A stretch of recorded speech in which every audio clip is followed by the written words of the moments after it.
Welcome, and thank you for being here. Today, I want to talk to you about something that affects each of us, whether we realize it or not. It's something we often avoid, something that makes us uncomfortable, but also something that holds the key to our growth. That thing is vulnerability. We live in a society that has long equated vulnerability with weakness. When we think of vulnerability, we often picture someone who is fragile, exposed, or lacking in control. We associate vulnerability with emotions like fear, shame, and insecurity. The message we hear constantly is be strong, be stoic, keep it together, and that is seen as the path to success and respect. But here's the truth: vulnerability is not weakness. It is one of the greatest demonstrations of courage you can ever show. Let me explain why. To begin, we must first understand what vulnerability truly means. Vulnerability is the willingness to be open, to expose ourselves, to take risks in the face of uncertainty. It's the act of showing up fully as ourselves without pretending to be anything we're not, even though we know that doing so might expose us to judgment or rejection. It's not about being fragile or defenseless. It's about embracing the courage to be human. When we embrace vulnerability, we're taking a chance. We are putting ourselves in situations where we may not have all the answers, where we may make mistakes, and where we might be judged. And that is not easy. It's a leap of faith. But it is also a powerful act of courage. The reason vulnerability takes courage is because it requires us to let go of control. Our instinct is to protect ourselves from pain, from criticism, and from failure. We want to be in control of our narrative, to manage how others perceive us, to safeguard our hearts from hurt. But when we allow ourselves to be vulnerable, we are admitting that we cannot control everything. We are admitting that we don't have it all figured out. And that's okay. It's okay to be uncertain. It's okay to be imperfect. It's okay to be human. In a world that often promotes self-reliance and perfection, choosing vulnerability is an act of defiance. It's saying, I'm not afraid to show up as I am, to be seen, to take risks, and to be real. It's saying, I am willing to take a step forward, even if I might stumble along the way. It's important to recognize that vulnerability does not equate to being passive or weak. In fact, vulnerability is an active choice. It's the choice to speak our truth, even when our voice shakes. It's the choice to reach out for help when we need it. It's the choice to admit when we don't know something, or when we've made a mistake, or when we're struggling. These are not signs of weakness, they are signs of bravery. When we choose vulnerability, we are choosing to be seen for who we truly are. And let me tell you something, this is where the magic happens. When we allow ourselves to be vulnerable, we give others permission to do the same. We open the door for deeper connection, for more authentic relationships, and for more honest conversations. Vulnerability creates space for empathy, understanding, and compassion. It allows people to see that they are not alone in their struggles, and that we are all in this together. I think about it for a moment. The most courageous people, the ones who inspire you the most, are often the ones who have embraced their vulnerability. They are the ones who have shown up in the world with all their flaws, all their fears, and all their imperfections. They don't hide behind walls or masks. Instead, they step forward with authenticity and honesty regardless of the outcome. And that is what makes them so powerful. I think of people who have faced tremendous challenges, whether it's personal trauma, loss, or failure, and have used their vulnerability to heal, to grow, and to help others do the same. They have courageously shared their stories, not because they are weak, but because they are strong enough to confront their pain, to learn from it, and to show others that it's okay to do the same. These people are not afraid of being seen. They are brave enough to expose their vulnerability as a path towards strength. And vulnerability, when we embrace it, helps us build resilience. Contrary to what many might believe, vulnerability is not something that will break us. Instead, it strengthens us. It teaches us to be comfortable with discomfort, to face our fears head on, and to rise again when we fall. It gives us the tools we need to bounce back from life's setbacks, because we learn to trust ourselves and others in the process. This is why vulnerability is not a weakness, it is the ultimate form of strength. It is the foundation upon which we build meaningful relationships, the platform from which we grow as individuals, and the source of courage that allows us to take risks and face challenges with an open heart. When we allow ourselves to be vulnerable, we become more fully alive. So let's rewrite the narrative around vulnerability. Let's stop seeing it as something to be ashamed of or avoided and start seeing it as the courageous, transformative act that it is. Because when we embrace vulnerability, we unlock our true potential. We open ourselves up to love, to connection, to creativity, and to the kind of growth that can only come from being truly seen. Vulnerability is not about being weak. It's about being courageous enough to show the world who you really are, to stand in your truth and to trust that, even in your imperfection, you are enough. Perfectionism is something many of us know all too well. It's the constant desire to get everything just right, to meet every expectation, to achieve flawless results, and to control every detail of our lives. We often think of perfectionism as a sign of ambition or discipline, and in some ways it is. But the truth is, perfectionism is a double-edged sword that holds us back from fully living and experiencing the richness of life in all its messiness and imperfection. At its core, perfectionism is driven by the fear of being flawed or judged. It tells us that unless we are perfect, unless we meet the highest standards, then we are not good enough. This mindset traps us in a never-ending cycle of striving for an unattainable ideal. And the result is that we spend so much time chasing perfection that we lose sight of what truly matters, the process of living, growing, and experiencing life as it is. Let's pause and think about that for a moment. Perfectionism isn't about doing things well or achieving high standards. It's about trying to avoid the feeling of inadequacy. It's about avoiding vulnerability, the fear of not being enough, of being criticized, of being seen as imperfect. The problem is, no matter how much we strive for perfection, it's never enough. There's always another layer to perfect, another standard to meet, another obstacle to overcome. And in the pursuit of an ideal that doesn't exist, we end up missing out on life itself. This relentless pursuit of perfection often prevents us from truly embracing the present moment. We become so focused on the next step, the next goal, the next achievement, that we forget to enjoy the journey. We forget to pause and savor the beauty of imperfection, the lessons that come with failure, and the joy that can be found in the simple, ordinary moments of life.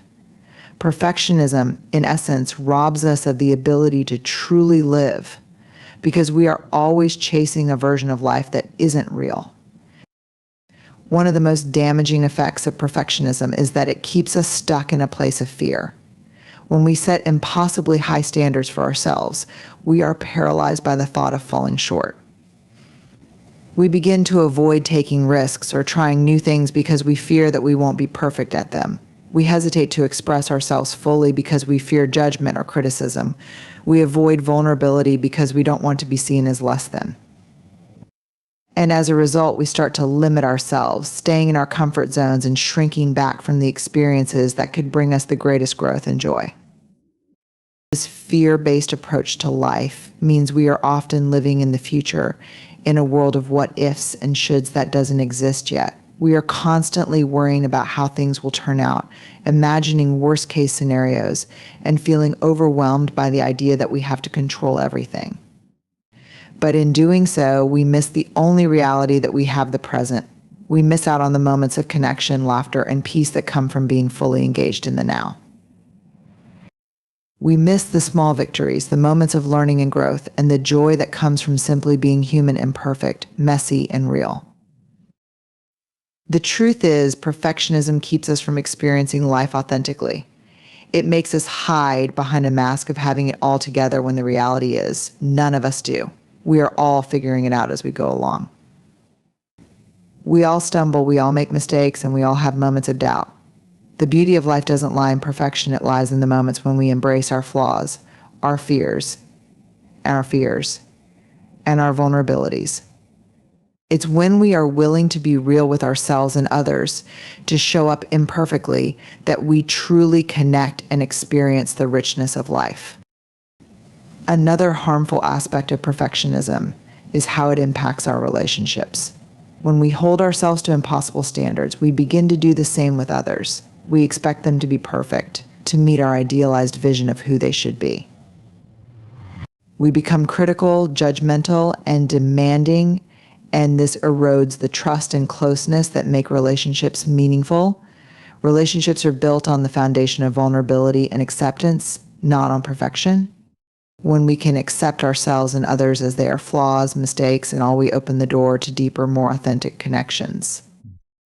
Moreover, perfectionism feeds a sense of unworthiness. We convince ourselves that we are only valuable or lovable when we meet a certain standard, and if we don't, then we are not enough. But this mindset is damaging because it forces us to live in a constant state of self-criticism. We are our own harshest critics, constantly evaluating ourselves against an ideal that is impossible to attain. This leads to feelings of shame, inadequacy, and frustration. We become so focused on our perceived shortcomings that we fail to appreciate our strengths, our growth, and the beauty of who we are in the present moment.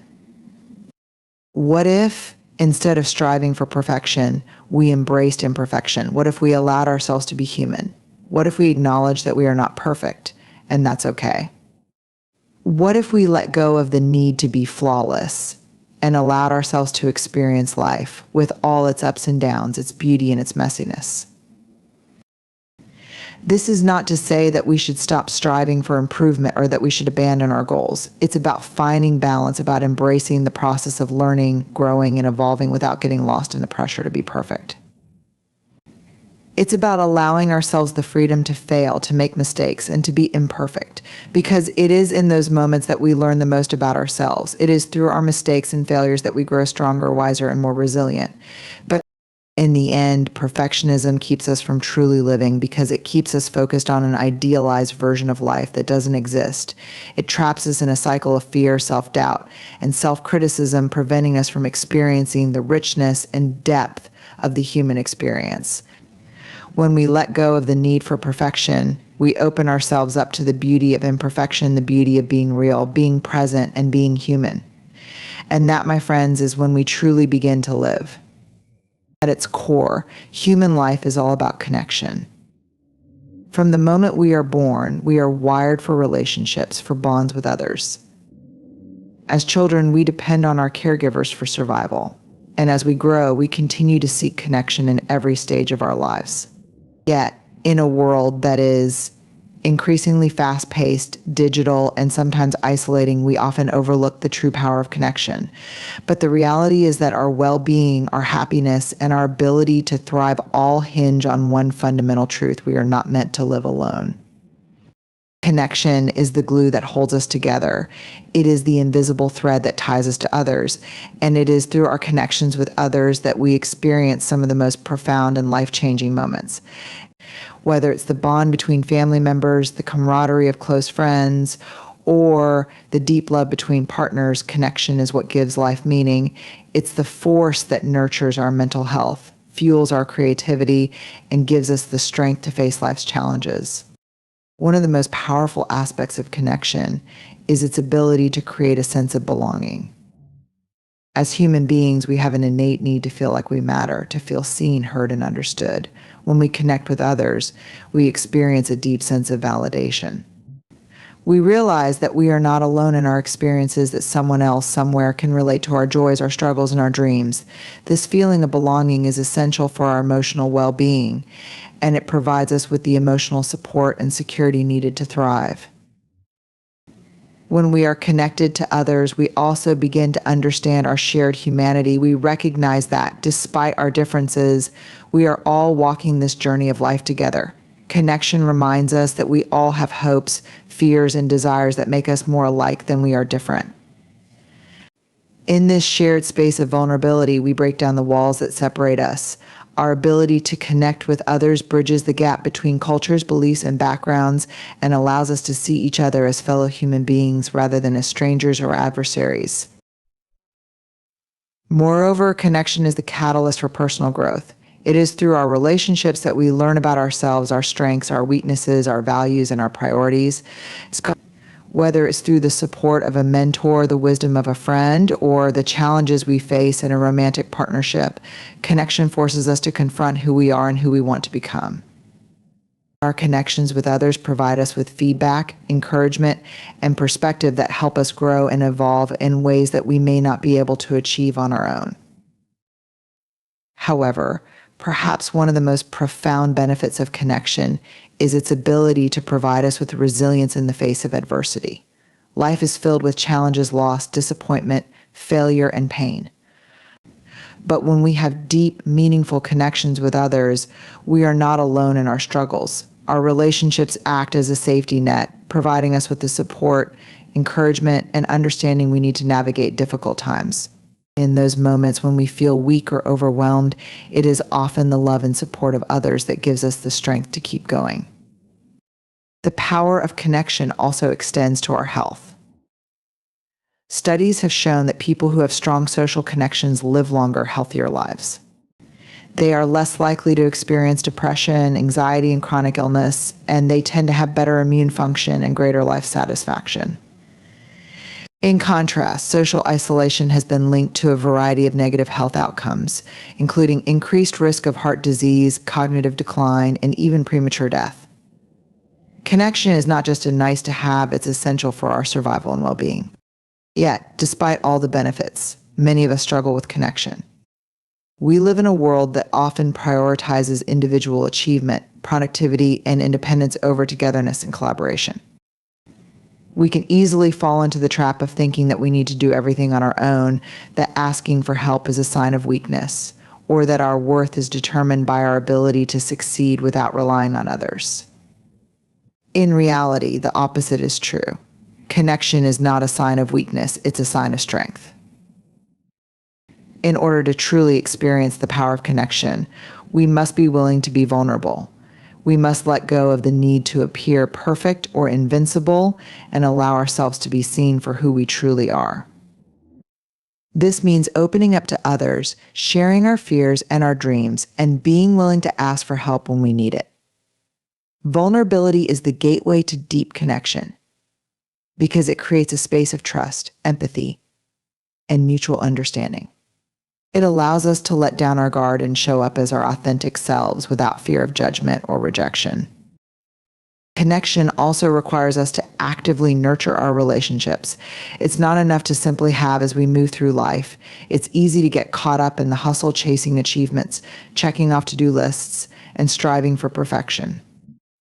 But in the process, we often forget the most important thing: we are not meant to do this alone.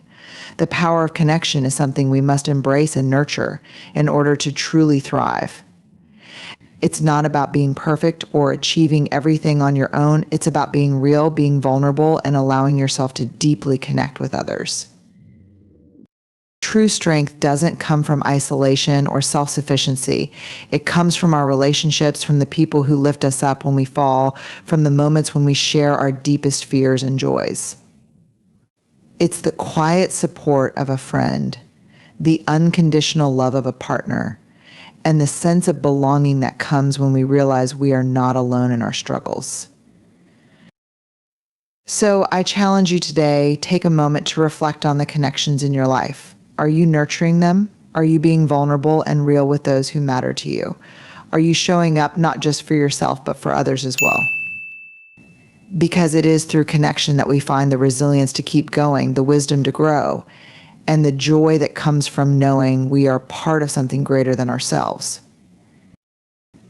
Remember, connection is not a luxury, it's a necessity. It's the thread that weaves us all together, the foundation upon which we build our lives.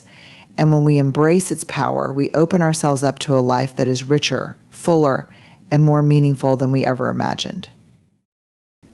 Thank you.